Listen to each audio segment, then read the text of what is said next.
On profite du confinement pour faire des choses totalement inhabituelles. Namasté. De la peur au monde d'après. Qu'est-ce qui peut bien se préparer?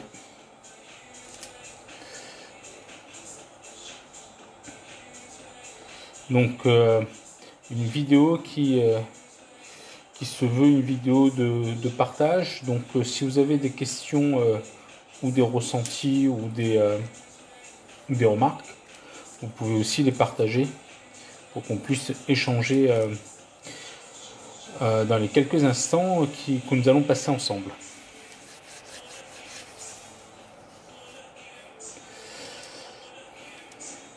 Bonsoir, Masté. Donc, de la peur au monde d'après. Une vidéo qui est arrivée un peu sur le besoin d'une inspiration dans cette journée, qui est montée crescendo, parce que on a un petit historique, ça fait un mois qu'on est en introspection de ce qui se passait. Il fallait vivre les choses, se laisser traverser par l'ensemble des informations qui arrivaient. Et derrière tout ça, il y a un état de fait, un prolongement du confinement qui est annoncé. Et à partir de ce moment-là,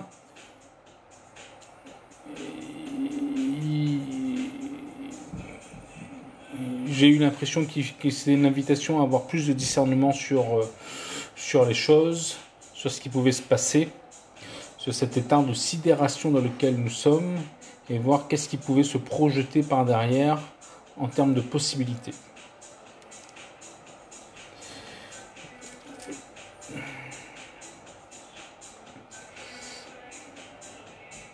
Donc de la peur au monde d'après, qu'est-ce qui peut se passer?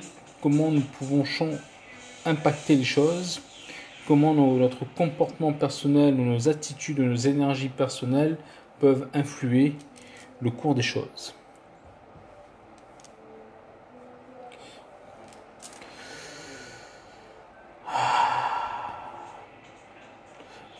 La peur. On va commencer par là. Qu'est-ce que la peur? La peur est un état d'être. Et là où il y a de la peur, il ne peut plus y avoir de réalité possible. La peur est un état d'être parce qu'elle n'existe pas, fondamentalement. La peur est un état de réaction ou un état d'être par rapport à une situation donnée. La peur est une interprétation donnée aux choses, est une conséquence d'une interprétation donnée aux choses.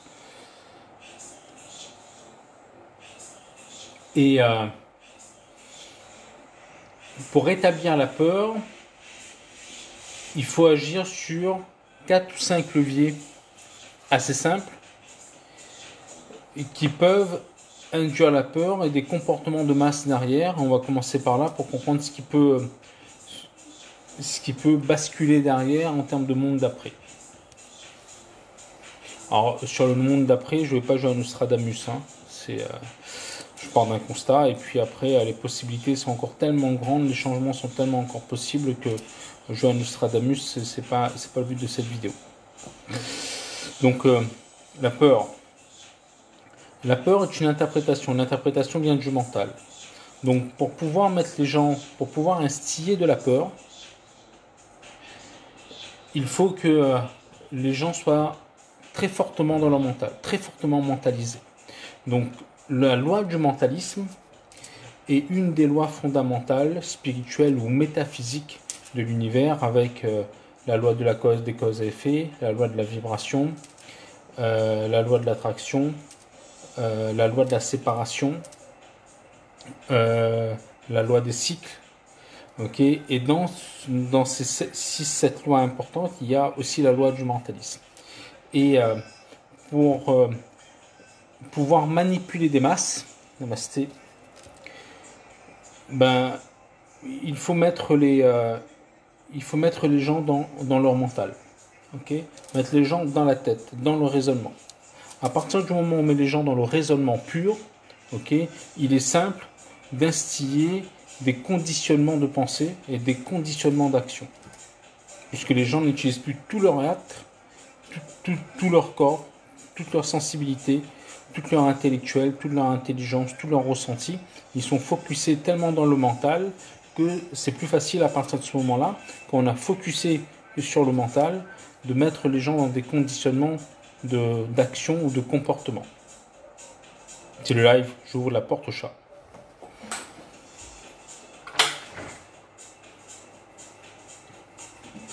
Donc, le mental, c'est ici, ça se joue ici, et le mental, c'est quelque chose qui se conditionne. C'est pour ça que c'est difficile de conditionner la loi des cycles. C'est difficile de conditionner la loi de l'attraction. C'est difficile de conditionner la loi de l'énergie, okay, par exemple.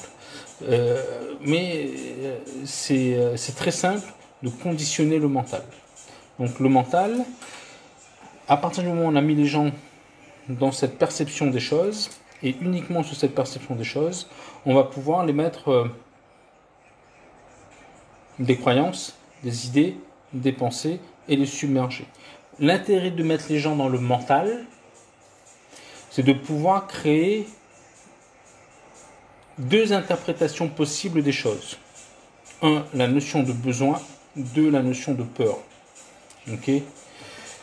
Et à partir du moment où on a la notion de besoin, on peut créer des comportements, des attentes et des comportements d'achat. Par exemple, des phénomènes de masse.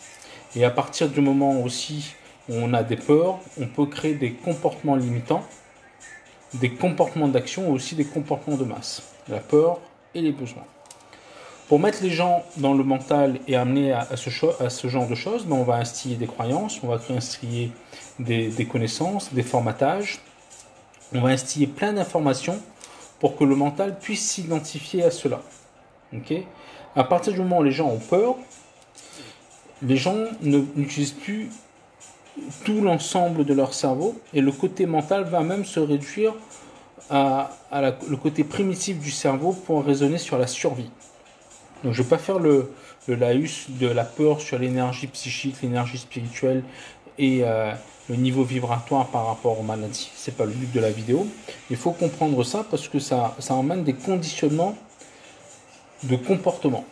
Et de l'autre côté, quand les gens sont conditionnés, on peut les instiller sur des attentes. On peut leur dire que pour être heureux, par exemple, il faut avoir un téléphone, dernier cri, et de telle chose, et donc pour être dans la norme, être heureux, être dans la société, être dans le move, il faut tel type de téléphone, sinon t'es pas dedans, quoi.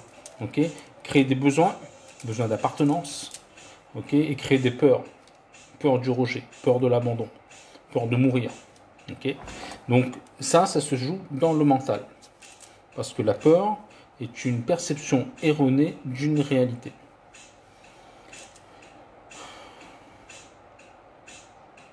Donc on va submerger le mental d'informations.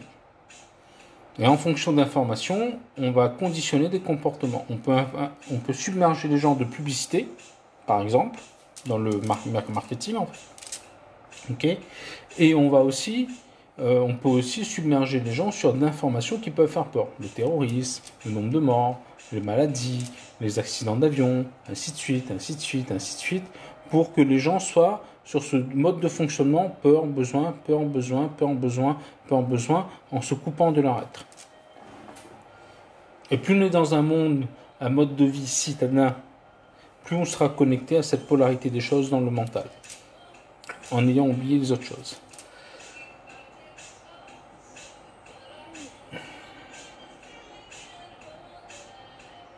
Puis après, il y a, pour que les gens puissent se perdre totalement, c'est de créer le flou de l'information. Créer des informations tellement floues.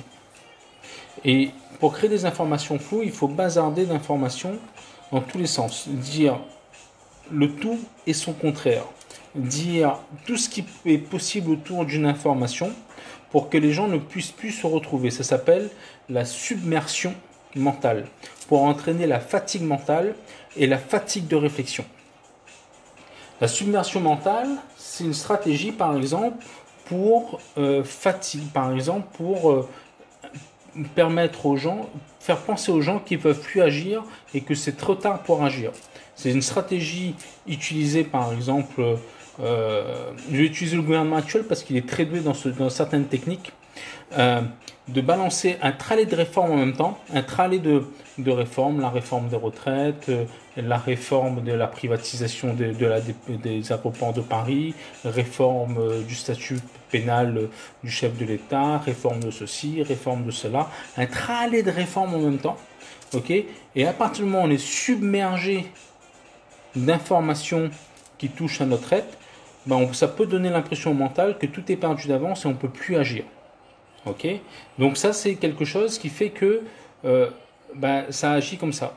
On peut aussi agir de l'autre côté sur le phénomène de la peur. Par exemple, sur un mouvement comme les Gilets jaunes, qui aurait pu faire basculer n'importe quel gouvernement et chanter n'importe quel système économique, un mouvement aussi puissant que cela, on a instillé de la peur, on a bazardé des informations. Okay, deux types d'informations. On a donné l'impression que les gens n'étaient pas réfléchis, donc forcément les doléances qui étaient dessous n'étaient pas fondées. Okay, du coup on était plus sur des comportements d'action que sur l'analyse des doléances. Et à côté de ça, au bout de la 3e ou 4e semaine d'événements, on a commencé à mettre un certain type de sécuritarisme autour, un certain type de violence policière, okay, et qui a fait peur aux gens. Et du coup, les gens qui étaient un peu modérés, mais qui se retrouvaient dans le fond du mouvement, ont lâché prise parce qu'il y avait la peur de perdre encore plus qu'il y avait à gagner. Okay, donc c'est des choses qu'il faut bien comprendre parce qu'on est submergé d'informations. Par exemple, dans la stratégie dans la chose qu'on vit actuellement, c'est très intéressant parce que on a des informations gouvernementales fausses ou véridiques, des informations non officielles fausses ou véridiques, des stratégies complotistes, des notions de vaccins. On va même, il y a plein de théories, plein de choses qui peuvent sortir, et tout ça incrémente le mental. Là, ça agit sur la fatigue mentale, donc la fatigue psychique. Donc là, à un moment donné, une forme de sidération en disant, je laisse porter, je m'en occupe plus, c'est plus mon problème, il me fatigue trop. Et là, on commence à perdre de notre pouvoir. Et donc, quand on veut créer un nouveau monde et manipuler les gens, on envoie beaucoup d'informations comme ça. Alors, on a instillé d'informations, par exemple, la capacité de faire poser des questions à des gens, se poser en réflexion sur des situations qui n'existent pas encore. Donc, par exemple, c'est des sondages. Okay, si les élections présidentielles ont lieu la semaine prochaine, pour qui voteriez-vous ? On n'est pas du tout dans le moment présent. Okay, mais on oblige les gens à réfléchir sur une situation qui n'existe pas. On oblige les gens à prendre position, à occuper leur mental. Et ça, c'est le flou de l'information. Ça crée une matrice d'information, un champ d'information qui eux-mêmes portent une énergie qui va poser problème. Okay, et donc, qu'on soit pour ou contre les mesures du gouvernement, c'est un chat. Qu'on soit pour ou telle stratégie sanitaire, on parlera de toute façon du même égrégore, l'égrégore du Covid et compagnie et compagnie. Donc il faut bien comprendre que même dans ce genre de situation, la masse d'informations va répondre au besoin de grossir l'énergie en place. Et après, c'est vrai que il y a aussi la stratégie mentale sur l'épuisement intellectuel dans le flux d'informations. On peut être dans une stratégie où les déclarations, par exemple, de personnes officielles sont absurdes. Ok, et à la fin, on peut se dire, mais ils peuvent nous prendre pour des cons, en fait. Ok, ils disent le tout et son contraire en moins de 24 heures et compagnie. Mais ça, c'est une stratégie politicienne pour occuper le mental, pour pas aller chercher plus loin que ce qui est dit. Ok, c'est une stratégie de diversion pour s'attaquer à une personne, à une image, ok, mais pas au fond du message. Ok, donc ça peut être une stratégie de diversion pour masquer des, euh, des défaillances de prise de décision. Ok, s'occuper plutôt de la forme que du fond.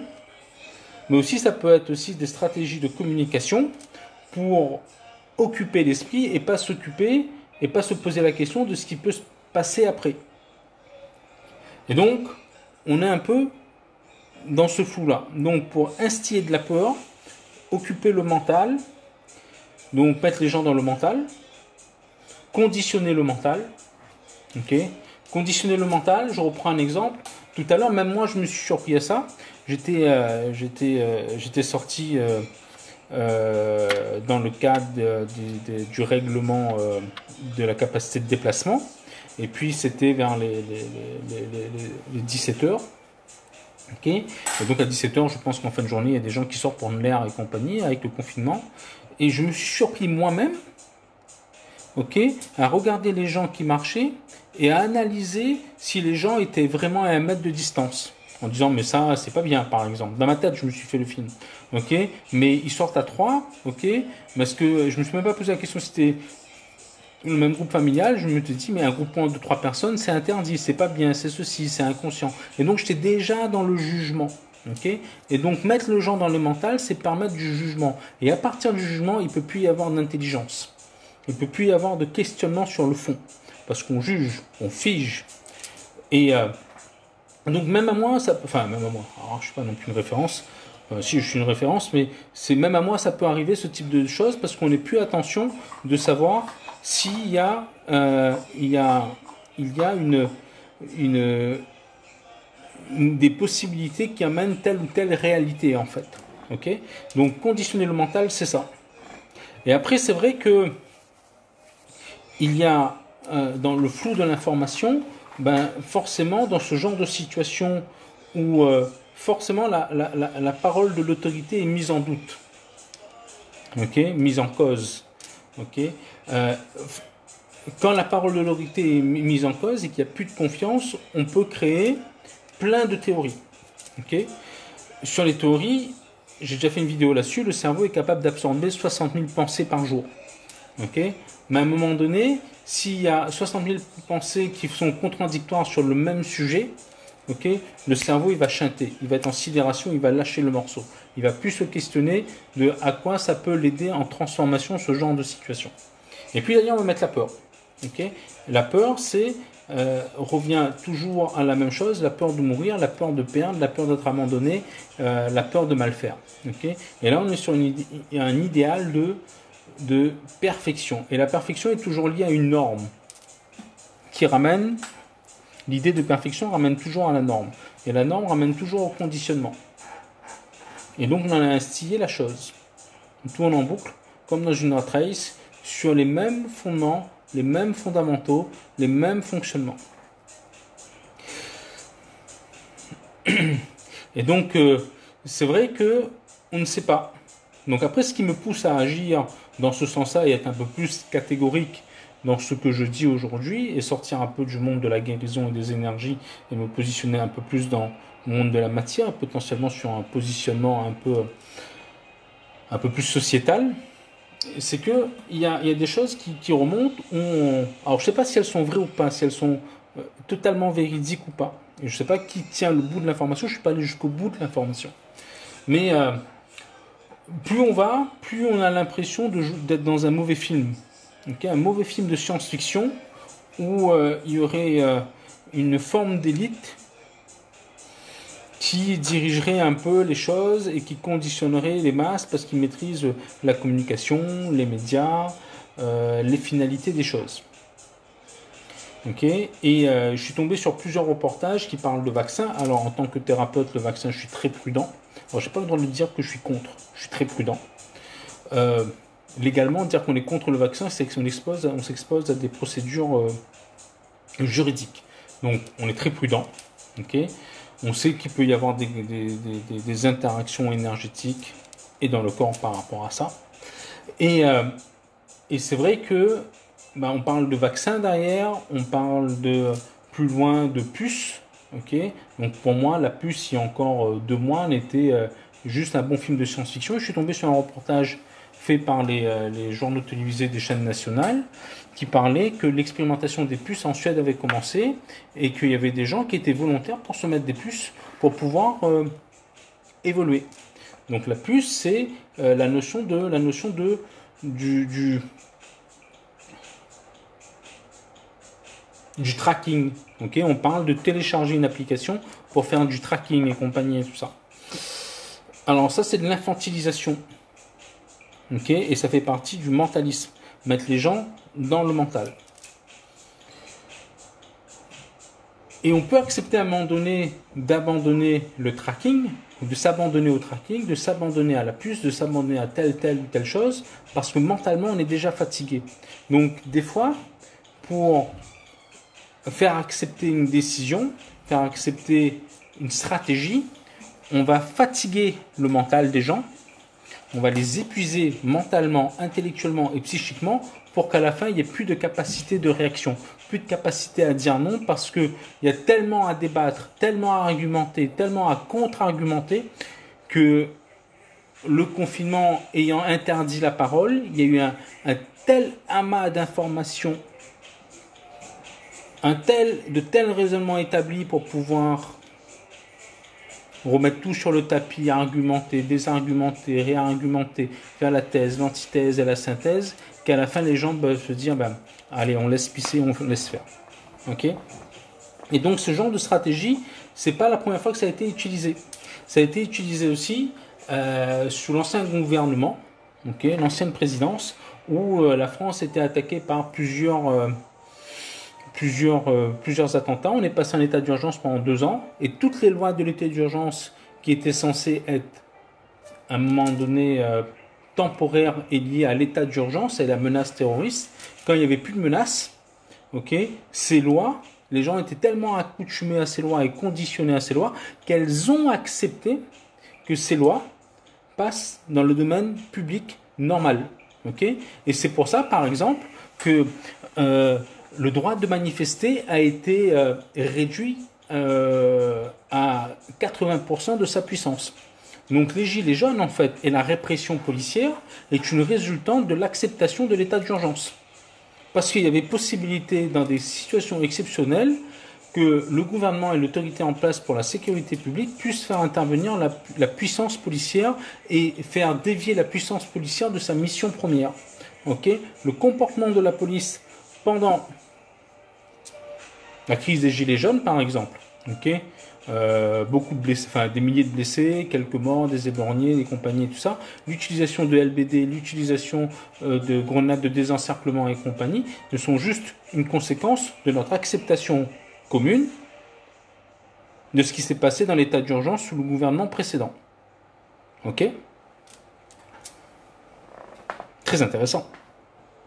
Mais ça a commencé 10 ans en arrière, parce que il y a 10 ans en arrière, ok, même 20 ans en arrière, 2002. Ok, en 2002, juste avant les élections, 97-2002, ouais. Ok, il y avait un premier ministre sortant qui s'appelait Lionel Jospin, ok, et qui était en tête de sondage, qui caracolait dans les sondages. Ok, Chirac, le président Chirac était dans une notion par exemple, avec beaucoup d'affaires et compagnie et tout ça, chez Lignon le traité de super menteur, et Jospin avait un bilan plutôt honorable. Okay, plutôt honorable, il avait une croissance économique qui parlait pour lui, le chômage qui avait augmenté, et puis, ok, et puis à un moment donné, dans le débat, est apparue l'insécurité. Ok, alors je me rappelle très bien parce qu'à l'époque j'habitais à Toulouse, ok, et j'ai vu dans ce débat, et j'étais très proche du débat politique, puisque j'étais aussi un peu engagé politiquement à ce moment-là, je me suis retrouvé dans des réunions politiques avec M. Douste-Blazy, celui qui soutient M. Raoult actuellement.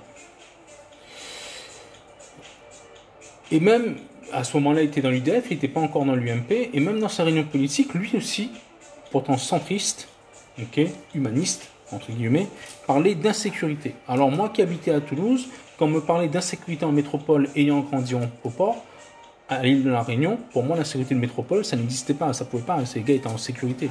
Ok, donc il n'y avait pas d'insécurité là-bas. Mais on a mis les gens dans un égrégore d'insécurité, un système de pensée à penser qu'ils étaient en insécurité.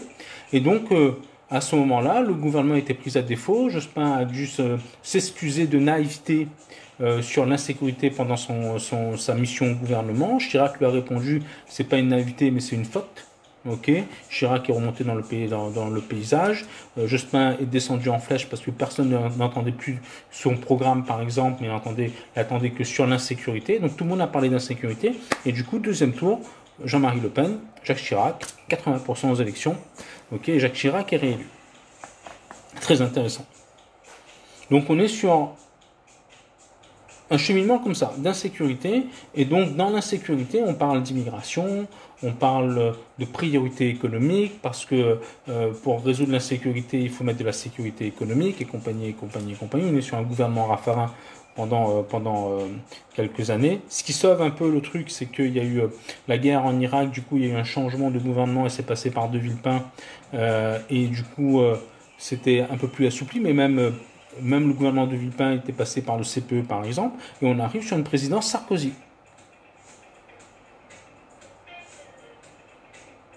Non, Sarkozy est ministre de l'Intérieur sous De Villepin, 2006.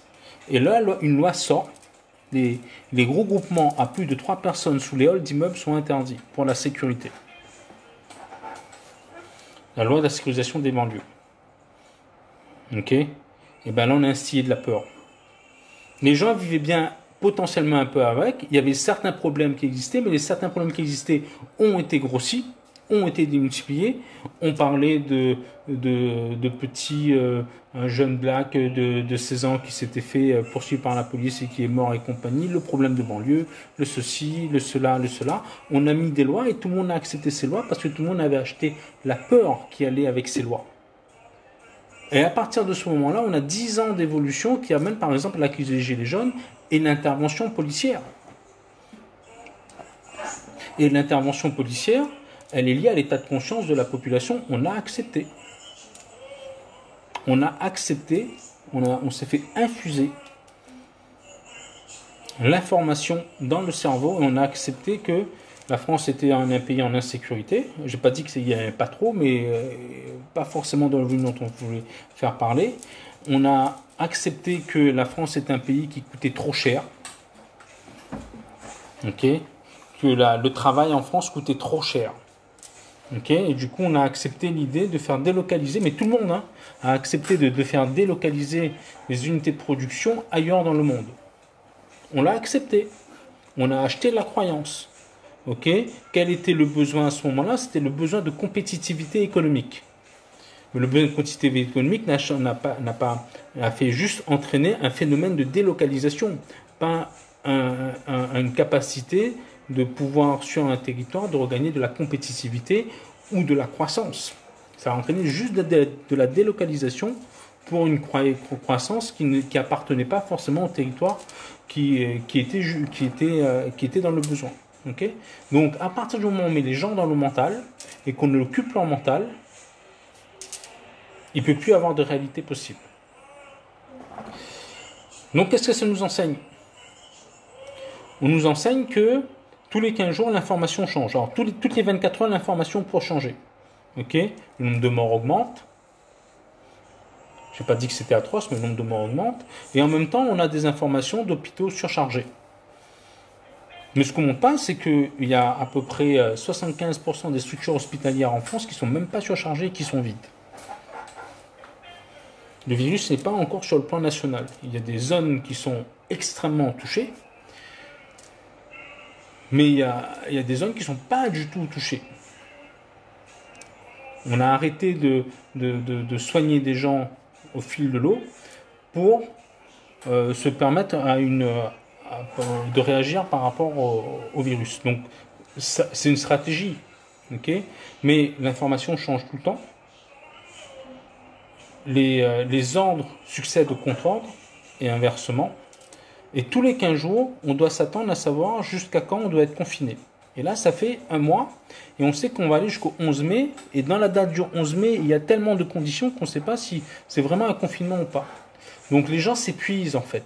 On est dans l'épuisement mental, on est dans une guerre des tranchées mentale. Parce qu'effectivement, tous les gens en début de cette crise disaient, ok, et je disais aux gens, ne réfléchissez pas tout de suite, soyez plutôt dans l'introspection, laissez-vous traverser par l'événement avant d'entrer dans la résilience. Et le gouvernement et le président avaient choisi le mot résilience. La résilience indique qu'on doit être déjà dans l'action, la réflexion du futur. Okay, et la réflexion du futur peut être supportée quand il y a une notion de délai. Et là, le délai n'était pas encore imposé. Donc, tout le monde s'est conditionné, c'est très vite dit pendant le début du mois, début de cette crise, début du confinement, on doit changer de société, on doit changer ceci, on doit changer cela, ta. Ok ? Mais tout le monde reste dépendant du confinement et des choses qui ne leur appartiennent pas d'un point de vue mental. Et de tous les 15 jours, on repousse, on arrive à une sorte d'épuisement mental. Et là, depuis 3-4 jours, je vois sur les réseaux sociaux apparaître notion de vaccin, une notion de puce.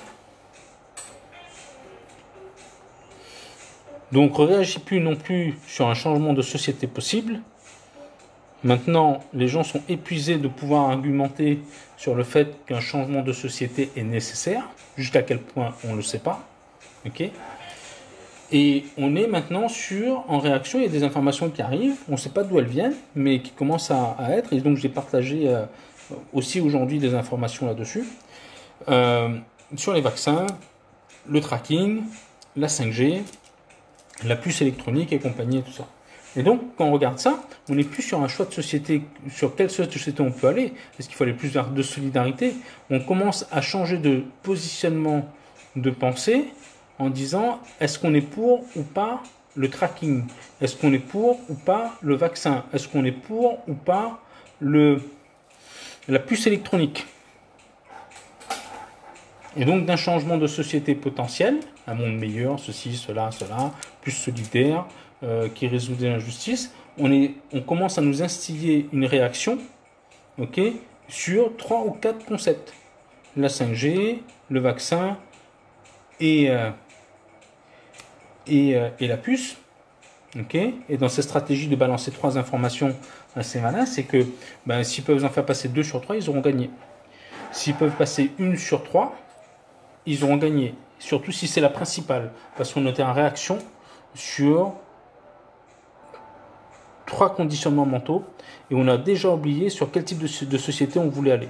Parce qu'on commence à nous conditionner sur est-ce que vous voulez telle chose. Et nous, on va dire ça, non. Ils vont dire ça, on va refuser. Ok, c'est normal, on peut pas vous mettre des puces, c'est trop tôt et compagnie, ceci, cela. Mais le vaccin, c'est nécessaire parce que vous voyez le nombre de morts et compagnie et tout ça. Et donc, on est sur quelque chose qui instille la peur. Ok, on n'a pas de sécurité, on ne peut pas faire des tests à grande échelle. C'est comme aller à la pêche. Le plus sécurisant, c'est de faire des vaccins. On va aussi dire, la 5G est déjà lancée, on ne peut pas arrêter le projet, ok. Mais en même temps, toutes les lois qu'on a passées sur les lois du travail, ceci, cela, on ne peut pas remettre ça en cause, on va les accepter, ok. Donc, de la possibilité d'un changement de société, ce qui se passe, voilà. On nous conditionne à réfléchir sur des points précis. Autre chose, le mental n'aime pas le manque. Le mental humain n'aime pas le manque, et c'est en ça qu'il est défaillant. Le mental humain ne sait pas créer de nouvelles choses. Interdisez des libertés et permettez de nouveau aux gens d'accéder à ces libertés, ils reviendront dans l'ancien système. Okay. Interdisez des gens d'aller au McDo pendant 3 semaines, puis laissez la possibilité aux gens d'aller au McDrive, vous allez voir l'accueil qu'il peut y avoir devant le McDo. Interdisez une liberté, interdisez quelque chose, et les gens iront de nouveau vers cette chose qui a été interdite. Interdisez aux gens de l'achat de masse, l'achat d'une grande consommation, le ceci, le cela. Tout le monde était... Voilà. Et interdisez cela pendant un certain temps, et les gens, par réflexe, à la fin du confinement, iront à 95% mentalement aller reconquérir ce qu'ils ont perdu. C'est le même principe dans la perte de poids. Pourquoi les gens reprennent du poids? Parce qu'ils ont fait une stratégie de perte. Et le mental n'aime pas perdre. Et comme il veut toujours récupérer ce qu'il a perdu, il ira toujours dans le passé. Donc on n'est pas sur la création de quelque chose de nouveau. Donc c'est très intéressant ce qui se passe actuellement. Donc on a des techniques énergétiques. Brigitte en a parlé tout à l'heure, mais aussi je descends un peu. Sylviane, sur les techniques énergétiques d'ancrage, d'alignement et tout ça, c'est très bien. Mais il y a aussi la notion du mental, sur quoi on se laisse occuper le mental ou pas. Ok? Sur quoi on se laisse occuper le mental ou pas. Là, par exemple, je vois des informations qui commencent à apparaître, mais c'est pas fréquent, mais ça devient de plus en plus fréquent, où on dit que les gens qui ont été guéris du Covid, okay, une certaine proportion d'entre eux tomberaient de nouveau malades.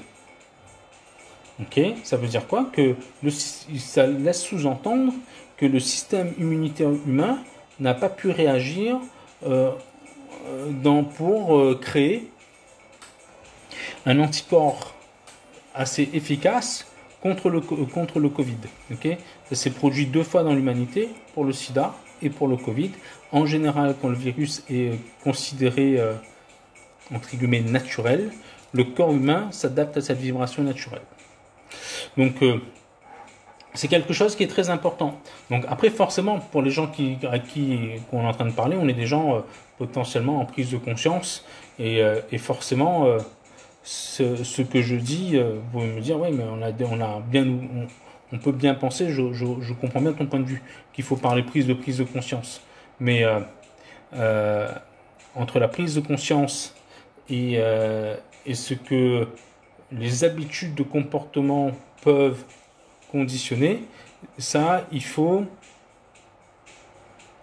apporter de la réflexion pour qu'on puisse être en alerte de ça, pour nous-mêmes pas se faire piéger, parce qu'on peut aussi se faire piéger par ça. Et donc voilà, donc c'est quelque chose qui se joue actuellement, qui est très intéressant d'un point de vue karmique, parce que un confinement et tous les enjeux qui peuvent se jouer actuellement, pas toutes les générations de toutes les générations d'avant l'ont vécu. Ok, je parle pas des guerres, hein, mais ok, on est très de dire ça. Et puis après, on est sur quelque chose où si on est un peu spirituel, qu'on donne un peu de crédit à ce genre de choses, notre âme est descendue pour faire quoi là-dedans? Okay. Et le premier combat, c'est d'aligner son mental tout le temps. Le premier combat, c'est un combat intérieur d'aligner son mental, de savoir où est-ce qu'on donne de la puissance toujours. Toujours de la puissance, parce que le mental, le mental, Véronique a tout à fait raison, il réagit toujours sur le passé, c'est une bande de mémoire. Le corps est une mémoire, et particulièrement le mental, et le premier cerveau n'est pas ici, ça c'est un cerveau d'enregistrement. Le cerveau de survie et de vie est ici, au niveau du cœur, et au niveau de l'estomac, et les informations ressenties qui arrivent ici, d'un point de vue subtil, j'avais fait une vidéo là-dessus, remontent ici, qui interprètent en fonction des informations données d'abord. Donc c'est vrai que c'est important. Après c'est vrai, Brigitte, c'est dur d'arrêter de commenter, j'ai envie de te dire, j'ai préconisé ça pendant 1 mois, pour être plus en introspection, comprendre ce qui se passait en soi d'abord pour être plus fort, pour ne pas se laisser emporter par la vague. Après, peut-être qu'il y avait d'autres personnes qui avaient déjà fait ce processus-là et qui pouvaient déjà se permettre de commenter. Dans le commentaire, il faut toujours le mettre toujours en dynamique de sens. Donc, tu as raison, si tu as envie de le dire, de commenter, tu peux commenter. Mais il faut commenter maintenant, non plus être dans le commentaire, mais être dans la rédaction qui va entraîner un commentaire. Parce que si tu commentes, tu es toujours en réaction sur quelque chose. Okay? Et donc là, tu es dans le besoin de défendre, le besoin d'exprimer quelque chose. Par contre, si tu rédiges toi-même ce que tu penses, là, tu as la possibilité d'inspirer les gens. Tu n'es plus en réaction, tu es en action. Et c'est l'action, la création, qui crée l'inspiration. Et, il faut, j'invite, peut-être, chacun a son libre arbitre là-dessus, de commencer à rédiger, à mettre, à en parler, à en discuter, ok, pour pas perdre de vue ce qui peut se jouer, ok, parce que par exemple, quand on dit c'est un déconfinement progressif, le 11, ok, avec une stratégie qui n'est pas encore définie, ok, on nous fait discuter sur la stratégie du déconfinement. On nous oblige à penser là-dessus. Par contre, s'il y a une prise de conscience, un changement de conscience, un changement de société à faire, ou une élévation dans les choses, dans les prises de décision et compagnie, ben voilà, ok. Pour pouvoir être réélu, créer une guerre, ok. Pour pouvoir être réélu, ok, créer une guerre, parce qu'on ne change jamais de commandant ni de général pendant une guerre, ok. On ne change jamais de général en chef pendant une guerre, pendant une situation de crise, ok. Bush l'a fait, président Bush, fils, ok. Il était mauvais dans les sondages. 2 ans après son élection, il y a eu le 11 septembre. Il est parti en guerre en Irak. La guerre s'est prolongée, il a été réélu. Créer une guerre. Ça a été pareil pour Obama. Il y a eu une micro-guerre au moment des élections qui s'est jouée. Et ça s'est fait là-dessus. C'est par rapport à Oussama Ben Laden. Ok. Bush père a fait la même chose. Ok. Donc pendant la guerre du Vietnam, c'est le même parti qui a gagné et on n'a pas changé de stratégie. C'est pas le même président qui a été élu parce qu'il avait déjà fait ses 2 mandats, mais c'est le même parti qui avait gagné. Ok. Donc on est un peu dans ce change-là. Tu peux reprendre une explication sur la rédaction et le commentaire. Oui. Alors si tu commentes, par exemple, quelqu'un publie quelque chose sur son mur. Et commentaire pour moi c'est ça, c'est tu commentes quelque chose qui a été mis sur un mur. Le fait d'être en commentaire, tu es en réaction. Okay. La réaction obligera un positionnement de justification derrière. Okay. Et amène une énergie des fois qui oblige à plus de réflexion, plus d'atermoiement avant de la poser si on n'est pas si on veut passer au-delà de la colère ou du système. Okay. Par contre, si tu commentes, enfin si tu écris un peu ce que tu penses toi-même, tu es en alignement avec toi-même. Ok. À partir du moment où tu es en alignement avec toi-même, tu n'es plus dans le commentaire en réaction par rapport aux autres. Tu permets aux autres soit d'être en réaction ou d'être inspiré par ce que tu dis. C'est tout. Et tu restes, toi, sûr dans... Enfin, sûr. C'est pas une question de certitude, mais tu restes aligné à ce que tu es. Trump vient d'annuler le financement de l'OMS, ça peut être un bien. Alors l'OMS fait partie des...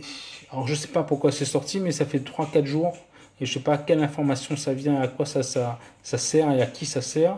L'OMS, l'histoire de l'OMS, on parle des Rockefeller en création, on parle pas forcément des États, on parle aussi des conglomérats en Suisse qui sont associés pour le bien-être et la santé dans le monde au travers des vaccins qui sont très voisins des bâtiments de l'OMS. Il y a des choses qui se jouent et qui se disent, qui sont très claires, qui sont assez particulières. Okay. Après, la Chine est le premier pays qui a réussi de manière massive, okay, sur des régions entières et des provinces entières, à digitaliser les gens. Okay. Les gens ont des points de société et qui a réussi en fait la digitalisation complète. C'est-à-dire qu'il y a des caméras partout, il y a des caméras à frein rouge, il y a des antennes relais partout, les gens sont traqués au visage et compagnie et tout ça, certains même ont des puces, okay, et en fonction des comportements, ils ont des points qui leur sont retirés, des crédits de société, et en fonction du comportement de la personne, les points sont retirés et quand tu es descendu au-dessous d'un nombre de points, t'es passé au pugilat de la société, quoi. Ok. Donc le tracking sert en Chine déjà. Et c'est là-bas qu'est venu le coronavirus et c'est là-bas qu'il y a les principaux site de production de vaccins. Mais j'ai rien dit. Je sais pas. J'ai pas vérifié mes sources et je suis pas allé assez profondément dans le sujet. Ok. Et donc je vais pas occuper mon mental à ça. Ok. Parce que ce qui peut se passer en Chine, ok, c'est pas encore la réalité de la France. La France, on est sur la capacité de faire une société plus solidaire. Qu'est-ce qu'on veut préserver ou pas? Est-ce qu'on reste à 60 heures de travail après le confinement? Est-ce que les heures sup ne sont toujours pas payées? Est-ce que comment on gère notre dette? Ok. Est-ce qu'on reste dépendant de banques privées sur le financement du budget français? C'est des choses comme ça qu'il faut se poser. Okay, parce que la BCE, la Banque Centrale Européenne, par exemple, okay, n'appartient à aucun des États européens. La BCE est un organisme indépendant qui finance les États si besoin et selon ses conditions, 3% du PIB de dette là, okay, par des banques privées. Donc en fait, quand l'État va chercher de l'argent à la BCE, en fait, elle emprunte à la BCE au travers de banques privées et elle rembourse la dette aux banques privées. Et c'est pour ça que 80% du budget de l'État correspond à la dette. Parce qu'une dette, ça augmente les intérêts. Et les intérêts augmentent la dette. Et c'est pour ça qu'on travaille, par exemple, c'est pour ça qu'on travaille, qu'on travaille 5 mois dans l'année, c'est dit comme ça, 5 mois dans l'année, chaque travailleur français, chaque Français travaille 5 mois dans l'année, et 5 mois de l'année, tu as travaillé, c'est même jusqu'à 7 mois à un moment donné, pour rembourser la dette, pas pour enrichir le pays, pour rembourser la dette. Donc les banques, ainsi de suite, ainsi de suite, ainsi de suite. Donc voilà, la question de la peur et le monde d'après, on ne peut pas jouer à Nostradamus, mais c'est de garder notre ancrage, garder notre alignement, pour être sûr de savoir quelles sont les valeurs sur lesquelles on veut se poser, quels sont les états de conscience sur lesquels on veut se poser, et pas se laisser imbiber d'informations qui nous obligent à réagir. Parce que la réaction est déjà une action par rapport au passé. Donc on est déjà sur un cran de retard. Okay, la réaction, réagir, dire qu'on est contre le vaccin, contre ceci, contre cela, contre la 5G, c'est-à-dire qu'on est en action contre quelque chose qui est déjà passé. Donc on a déjà un ou deux trains de retard en fait. Et la conscience, c'est d'être en présent pour savoir, se rappeler à soi-même quelles sont les valeurs, quels sont nos états d'être qui nous permettent, nous, de nous projeter vers l'avant. Voilà. Ouais, il y a plein de choses qui sont passées pendant les lois de l'état d'urgence, mais Hollande a fait la même chose et Sarko a fait la même chose aussi. Donc ça a été utilisé, c'est des techniques qui sont utilisées depuis 3 ou 4 mandatures en France. Ok, ce sont des techniques qui sont utilisées, qui viennent des États-Unis ou des États qui ont l'habitude d'utiliser ce type de stratégie de manipulation de masse. Ok, il ne faut pas être surpris, mais maintenant il faut être en conscience de ça, de ce qui se joue, parce que le matraquage d'informations fait qu'à un moment donné, on n'est plus clair en fait. Parce qu'au final, depuis le début de la crise, si on avait tous des masques, des gels hydroalcooliques et une certaine stratégie d'anticipation ou de non-casse des services hospitaliers, on aurait géré le coronavirus, le Covid-19, comme une grippe. Ok, une simple grippe. Je ne dis pas que c'est comme la grippe, mais on l'aurait géré comme une simple grippe. Okay, parce qu'on avait les moyens et les capacités d'agir. Voilà. Ouais, comme disait Mère Teresa, pour préparer la paix, pour avoir la paix, il faut être pour la paix et non contre la guerre. Ouais. Aussi. Voilà, voilà, voilà. Si vous n'avez pas d'autres questions, je vous remercie déjà d'avoir partagé ce moment avec moi. Donc après le mental, ça c'est plus thérapeutique. Le mental agit surtout peut aussi être en réaction par rapport à des mémoires. On peut être conditionné par rapport à des mémoires plus loin, okay, qui remontent, des mémoires ancestrales, des mémoires karmiques, des mémoires de vie intra-utérine ou de projet-sens. Ça par contre c'est des choses plus personnelles qui se nettoient en séance. Okay, voilà. Après l'alignement, l'ancrage, c'est déjà la base pour ne pas se laisser envahir. Et déjà imposer sa souveraineté énergétique personnelle. Effectivement. Voilà, voilà, voilà. Je vous remercie. Je vous souhaite une belle soirée. Merci d'avoir partagé ce moment avec moi. Et je vous aime encore plus que ça. Bientôt, il y aura une vidéo qui va parler, c'est est-ce que Dieu est amour? Est-ce que Dieu est réellement amour? C'est polémique, ça. Si ma mère m'entendait parler, aïe. Mais on va faire une vidéo bientôt là-dessus. Ce sera un peu plus spirituel, un peu plus en élévateur de conscience, et ça nous permettra de nous rapprocher un peu plus de qui nous sommes dans tout notre être. Namasté, tu confirmes, merci du temps que tu as passé. Merci. Bonne fin de journée à vous. Si vous êtes en métropole, bonne soirée, bonne nuit à vous à La Réunion. Je vous aime encore plus que ça. Namasté.